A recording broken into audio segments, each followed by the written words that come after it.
Dear student, आज अपन start करने वाले हैं कूलॉम्स लॉ।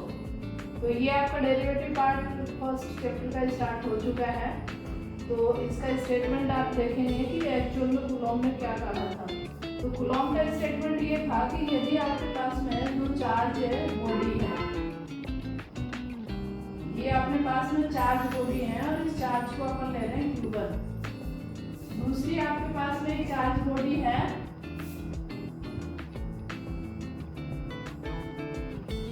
जिसका चार्ज अपन ले रहे हैं Q2। ये मास नहीं है, चार्ज है, क्योंकि ग्रेविटेशनल फोर्स अपन ने मास के लिए पढ़ा हुआ है यूनिवर्सल लॉ। जस्ट वैसा ही अपने पास में है कूलॉम्स लॉ। इसको भी स्क्वायर लॉ बोलते हैं, जैसे अपन ने ग्रेविटेशनल फोर्स में पढ़ा है, ठीक है। और इन दोनों चार्ज के बीच में डिस्टेंस मान लो या तो अपन r लेंगे और या फिर d लेंगे।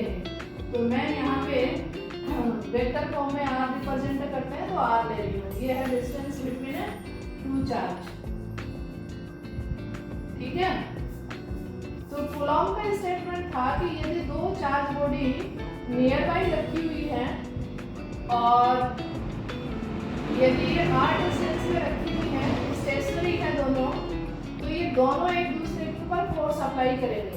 और ये जो फोर्स है ये क्या होगा, प्रोपोर्शनल होगा product of a two charge. और ये प्रोडक्ट भी यहाँ पे देखो मैंने केवल मैग्नीट्यूड का लिया है, तो ये product of a magnitude of two charge होगा, ठीक है। ये तो था इसका फर्स्ट स्टेटमेंट। सेकंड इन्होंने कहा कि ये इनवर्सली प्रोपोर्शनल होगा r स्क्वायर के। तो ये 1/r² के प्रोपोर्शनल है और यह हम कहेंगे कि r स्क्वायर के इनवर्सली प्रोपोर्शनल है। अब यदि अपन इन दोनों स्टेटमेंट को कंबाइन करें तो ये क्या हो जाएगा, Q1 और Q2 का प्रोडक्ट अपॉन r²। अब देखिए प्रोपोर्शनल साइन को हटाने के लिए अपन को कोई ना कोई कांस्टेंट यूज करना पड़ेगा। तो यहाँ मैं एक कांस्टेंट यूज कर रही हूँ और उस कांस्टेंट को मैंने लिखा है k, और इसके मैग्नीट्यूड को यदि मैं केवल Q1 Q2 लूँ तो ये हो जाएगा k Q1 Q2 upon r²। तो ये अपने पास में आ जाता है इलेक्ट्रोस्टैटिक फोर्स का एक फॉर्मूला जो कि कूलॉम ने दिया था। और इसको अपन है इनवर्स स्क्वायर फोर्स भी बोलते हैं। क्यों? क्योंकि यहाँ पे देखिए डिनोमिनेटर में r² आ रहा है, तो ये लाइक एक ग्रेविटेशनल फोर्स की तरह ही है। अब कंपैरिजन देखो ग्रेविटेशनल फोर्स और इसका, यहाँ अपन ने लिया है F = k Q1 Q2 upon r²। और यदि अपन तो मास बॉडी की बात करें जिनकी सेंटर है r डिस्टेंस में है, एक का मास m1 है और दूसरे का मास m2 है, तो ग्रेविटेशनल फोर्स को अपन लिखते हैं capital G constant m1 m2, और ये डिस्टेंस बिटवीन है टू मास बॉडी, ठीक है। तो इसमें और इसमें कंपेयर करके देखिए, ये अपने पास में k है, यहाँ पे ग्रेविटेशनल कांस्टेंट है या यूनिवर्सल कांस्टेंट g है। यहाँ अपन चार्ज Q1 और Q2 ले रहे हैं, यहाँ पे अपन मास ले रहे हैं m1 और m2। यहाँ पे देखिए g की वैल्यू अपन ने ली थी 6.67 × 10⁻11 और ये होगा न्यूटन मीटर स्क्वायर पर kg²। तो ये तो अपने पास में ग्रेविटेशनल कांस्टेंट है, तो ये न्यूटन ने दिया था और ये अपन दे रहे हैं इसके अकॉर्डिंग कूलॉम्स के अकॉर्डिंग। तो ये कई बार कंपैरिजन पूछ लिया जाता है, ये आप ध्यान से देखोगे। अब यहाँ अपन यदि कूलॉम्स लॉ की बात करें तो यहाँ एक कांस्टेंट मैंने लिया है k, तो इसको अपन कहते हैं इलेक्ट्रोस्टैटिक कांस्टेंट। तो k की वैल्यू अपने पास में होती है 9 × यहाँ से यूनिट बनाइए न्यूटन मीटर स्क्वायर, और चार्ज को अपन कूलॉम में लेते हैं तो ये हो जाएगा पर कूलॉम स्क्वायर। ये इलेक्ट्रोस्टैटिक कांस्टेंट है, ये आपको याद रखना होगा 9 × 10 की पावर 9।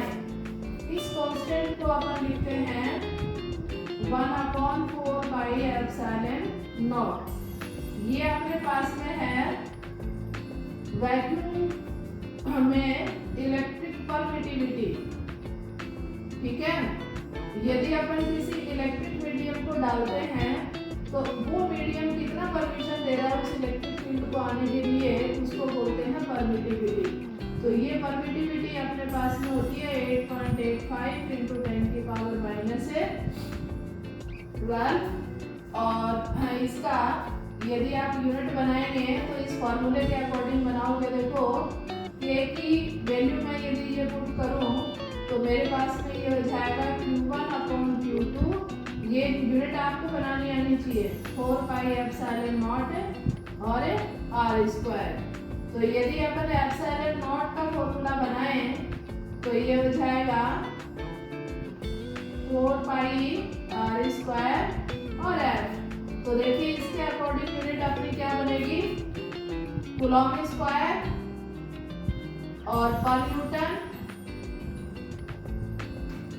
और पर मीटर स्क्वायर। 4 पाई अपने पास में क्या है, यहाँ पे एक कांस्टेंट है, तो ये अपने को याद होना चाहिए। अब मैं आपका सेकंड बताने वाली हूँ कि ये जो अपने पास में K की वैल्यू है ये आई कहाँ से, ये अपन कैसे निकालते हैं। तो मेरे ख्याल से ये नोट कर लिया होगा।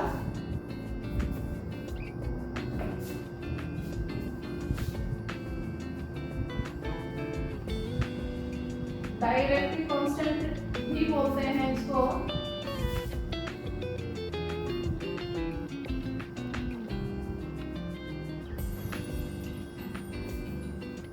यदि अपन K की वैल्यू फाइंड आउट करते हैं